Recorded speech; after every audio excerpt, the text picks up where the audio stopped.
Price B to God. கர்த்தருடைய நாமம் மகிமைப்படுவதாக. எங்களை அதிகமாய் நேசிக்கிற எங்கள் அன்பின் பரம தகப்பனே, இந்த கிருபையான கர்த்தாவே, காலை விளைக்காய் மக்கள் நாங்கள் நன்றி செலுத்துகிறோம்.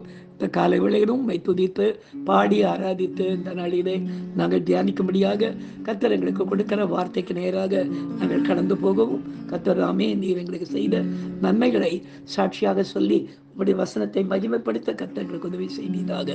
இயேசுவின் நாமத்தில் ஜெபிக்கிறோம் எங்கள் ஜீவனுள்ள நல்ல பிதாவே. ஆமேன், ஆமேன், ஆமேன். அதிசயங்கள் செய்கிறவர் நம் அருகில் இருக்கிறார். அற்புதங்கள் செய்கிறவர் என்றும் நமக்குள் வசிக்கிறார். அதிசயங்கள் செய்கிறவர் நம் அருகில் இருக்கிறார். அற்புதங்கள் செய்கின்றவர் என்றும் நமக்குள் வசிக்கிறார். பாவியான என்னையும் உயர்த்தினார் அதிசயம். பாவியான என்னையும் உயர்த்தினார் அதிசயம். ஏழையின் மீது நேசகரம் நீட்டினார் அதிசயம்.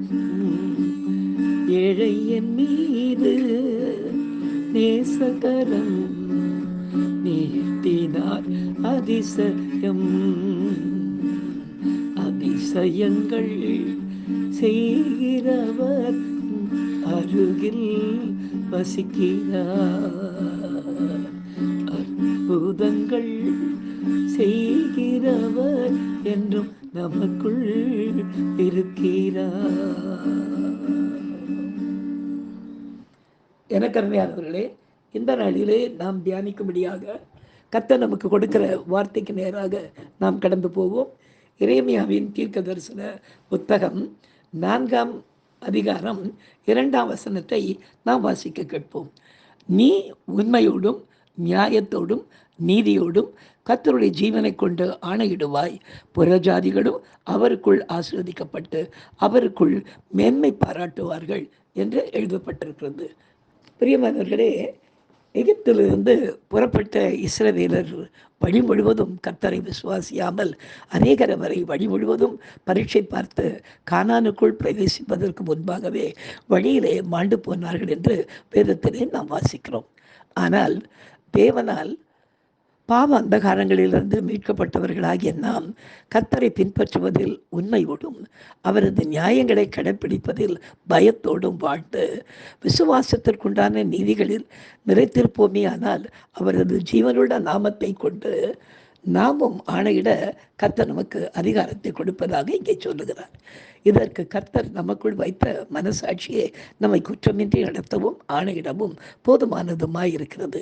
இப்படிப்பட்ட நிலைமையிலிருந்து கர்த்தருடைய நாமத்தை முன்வைத்து நாம் ஆணையிட்டு பேசும்போது புறஜாதிகளும் அதன் மூலமாக நன்மைகளை பெற்று ஆசீர்வதிக்கப்பட்டு கர்த்தரை மகிமைப்படுத்துவார்களாம். இந்த வசனத்தை மெய்ப்பிடிக்கும்படியாக நான் இந்தியன் வங்கியிலே வேலை செய்து கொண்டிருந்த வேளையிலே நடந்த ஒரு அற்புதத்தை இன்றைக்கு உங்களுக்கு நான் சாட்சியாக சொல்ல விரும்புகிறேன். இந்த சாட்சியின் மூலமாய் கர்த்தருடைய நாமம் மாத்திரம் மகிமைப்படுவதாக.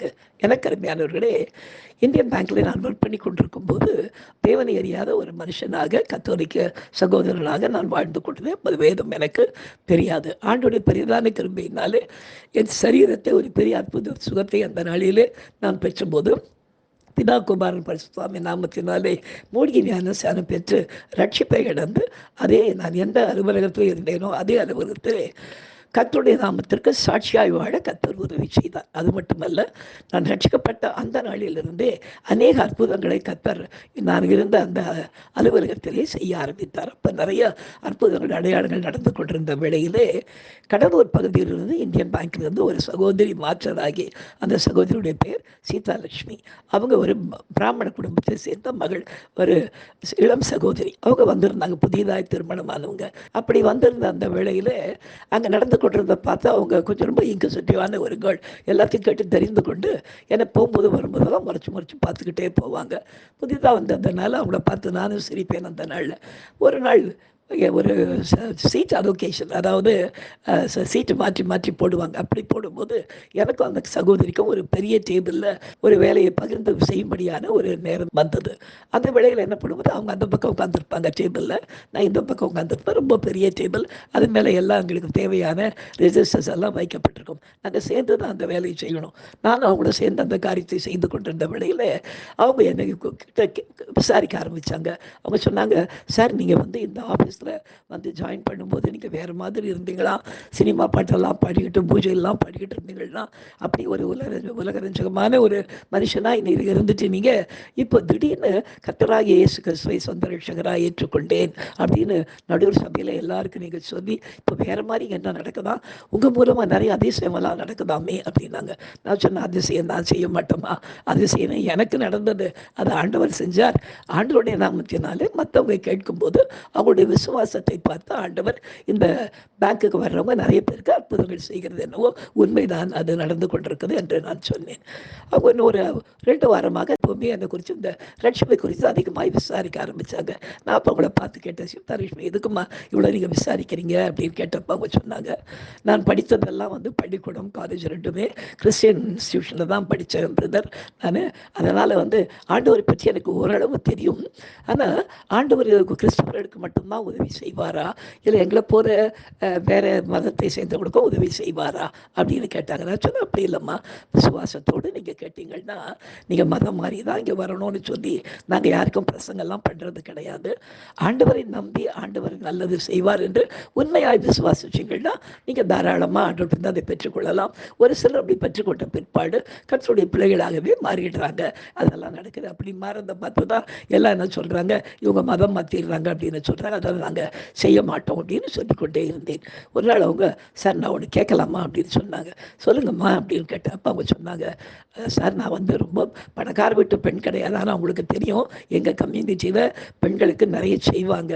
அப்படி எங்கள் வீட்டில் எனக்கு சீர் செய்யும்போது ஒரு சின்ன காரியம் எங்கள் அப்பாவை நான் பார்த்து கேட்டேன். அப்போ வந்து புது இந்த டபுள் டோர் போட்ட ஃப்ரிட்ஜ் வந்த நேரம் வந்து அப்போ எங்கள் அப்பாவுக்கிட்ட இது வாங்கி கொடுங்கன்னா எங்கள் அப்பா சொன்னார், கொஞ்சம் கையில் பணம் ஷார்ட்டேஜாக இருக்குது, வேணாம் நம்ம வீட்டுக்கு பக்கத்தில் இருக்கிற ஒரு தம்பி மிலிட்ரியில் கேன்டீனில் ஒர்க் பண்ணுறாரு, அதனால் அந்த மிலிட்ரி கேன்டீனில் கொஞ்சம் சீப்பாக கிடைக்கும், அவர்கிட்ட பணம் கொடுத்தோம்னா அவர் நமக்கு வாங்கி கொடுப்பாருன்னு சொன்னார். அதே போல் எங்கள் அப்பா பேச்சு கேட்டு நானும் எங்கள் அப்பாவும் சேர்ந்து அவர் கையில் பணத்தை கொடுத்துட்டோம். ஆனால் கிட்டத்தட்ட எனக்கு திருமணமாகி கிட்டத்தட்ட 9 மாதத்துக்கு மேலே ஆயிடுச்சு.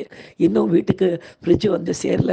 அவர் சைலண்ட்டாக இருக்கார். கேட்டால், சிஸ்டர் நீங்கள் கேட்ட அந்த கலர் வரலை அப்படி இப்படி ஏதோ சொல்லிக்கிட்டு இருக்காரு, பயமாக இருக்குது. நான் ஒரு உலக பிரமாணமான ஒரு நன்மை தான் கேட்குறேன், ஆனால் ஆண்டவர் அற்புதங்களை செய்கிறவர்னு நீங்கள் சொல்கிறீங்க, நம்ம சபையில் நிறைய நடந்துருக்குது, அதனால் எனக்கு ஏதாவது ஒரு காரியம் செய்வாரா?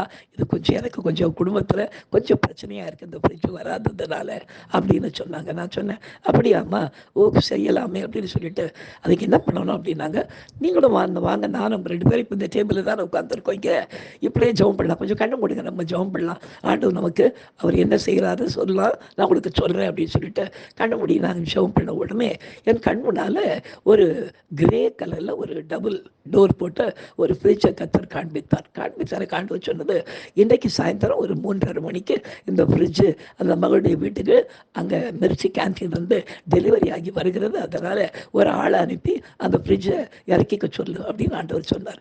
ஆண்டவர் சொன்னது அப்படியே கட்டு. நான் சொன்னேன், சீதாலட்சுமி, ஆண்டவர் உங்களை ரொம்ப நேசிக்கிறாரு பாருங்கள், நீங்கள் இன்றைக்கி தான் முதல் முறை கேட்குறீங்க. கேட்ட உடனே ஆண்டவர் சொல்கிறாரு, உங்களுக்கு கிரே கலர் ஃப்ரிட்ஜா அப்படின்னு கேட்டேன் நான். அவங்க ஆமாம் அப்படின்னு.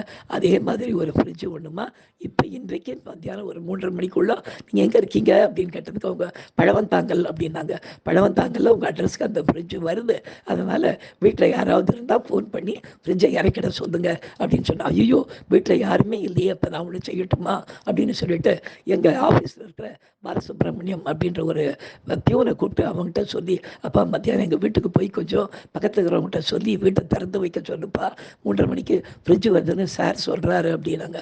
அவன் பார்த்துட்டு, ஆமாம்மா, நம்ம நம்ம பேங்க்கில் நிறைய அற்புதம் நடக்குது, ஏசப்பா செஞ்சுக்கிட்டு தான் இருக்காரு, சரின்னு சொல்லிட்டு பர்மிஷன் போட்டுட்டு அவன் அந்த நாளையில் 3:30 மணிக்கு அங்கே போய் அங்கேருந்து ஒரு ஃபோன் பண்ண. அவன் போய் சேர்கிற நேரத்தில் கரெக்டாக ஆண்டவர் சொன்னபடியாக அந்த ஃப்ரிட்ஜ் அந்த வீட்டுக்கு வந்து சேர கர்த்தர் கிருபை செய்தார். அப்போ அந்த ஃப்ரிட்ஜை வாங்கி உள்ளே இறக்கி தான் அங்கேருந்து ஒரே சந்தோஷமாம்மா, 2 டபுள் டோர் போட்ட ஒரு ஃப்ரிட்ஜுமா, கிரே கலரில் வந்து இறங்கியிருக்குது, வாங்கி வீட்டுக்குள்ளே வச்சுட்டு பூட்டிட்டேன், சாவி கொண்டு வரட்டுமா அப்படின்னு கேட்டான். கொண்டு வாங்கன்னு சொல்லிட்டாங்க. உடனே எழுந்து நின்று 2 கையை கூப்பி, ஆண்டவருக்கு ஸ்தோத்திரம் பிரதர், கர்த்தர் நான் எதிர்பார்க்கவே இல்லை, இன்றைக்கி தான் முதல் முறை கேட்டேன், இப்படி கேட்ட உடனே எனக்கு இப்படி ஒரு காரியத்தை ஆண்டவர் செய்வார் நான் எதிர்பார்க்கவே இல்லை. எனக்கு ஆண்டவரை தெரியும், ஆனால் எங்களுடைய வாழ்க்கையின் முறைமையின்படி கர்த்தர் மனசுக்குள்ளே ஏற்றுக்கலாமா, அது பெரிய தப்பா இல்லை வெளியரங்கமாக தான் இருக்கணுமா அப்படின்னாங்க. முதல்ல மனசுக்குள்ளே ஏற்றுக்கங்க, அடுத்த ஆண்டவர் உங்கள் வாழ்க்கையில் நிறைய காரியங்களை செய்து அவர் தான் மெய்யான தெய்வம் என்பதை உங்களுக்கு சொல்லும்போது அதுக்கப்புறம் தான் நீங்கள் வெளியரங்கமாய் வரலாம் அப்படின்னு சொல்லிட்டு அவர்களுக்கு அந்த நாளிலே ஆசீர்வதிக்க கர்த்தர் எனக்கு கிருபை செய்தார். எனக்கு அருமையானவர்களே, இப்படி அநேக புற ஜாதிகளுக்கு மத்தியிலே நாம் நிற்கும்போது தைரியமாய் கர்த்தருடைய ஜீவனை கொண்டு நாம் ஆணையிட வேண்டுமானால் நாம் செய்ய வேண்டிய காரியம், எனக்கு வாசித்த பிரகாரம் ஆண்டவருக்கு முன்பாக நாம் உண்மையோடும் நியாயத்தோடும் நீதியோடும் கர்த்தருடைய சமூகத்தில் நிற்போமே ஆனால் கர்த்தருடைய ஜீவனுள்ள நாமத்தை முன்னிட்டு காரியங்கள் செய்ய கர்த்தர் நமக்கு உதவி செய்வார். நாம் செபிக்கலாம். எங்களை அதிகமாய் நேசிக்கிற எங்கள் அன்பின் பரம தகப்பனே, அன்றைக்கு இஸ்ரவேலருக்கு நீர் தந்த அதே அதிகாரத்தை இன்றைக்கு கர்த்தாவே ஆவிக்குரிய ஜனங்களாகி எங்களுக்கு நீர் கொடுக்கிறதற்காய் உமக்கு நன்றி செலுத்துகிறோம். உமக்கு முன்பாக உண்மையோடும் நீதியோடும் நியாயத்தோடும் நடந்து கர்த்தாவே பிரஜாதிகளை உமக்குள்ளே கொண்டு வர கர்த்தர்களுக்கு உதவி செய்வீராக. இயேசுவின் நாமத்தில் ஜெபிக்கிறோம் எங்கள் ஜீவனுள்ள நல்ல பிதாவே. ஆமென். ஹல்லேலூயா, ஹல்லேலூயா, ஹல்லேலூயா. God bless you. Thank you.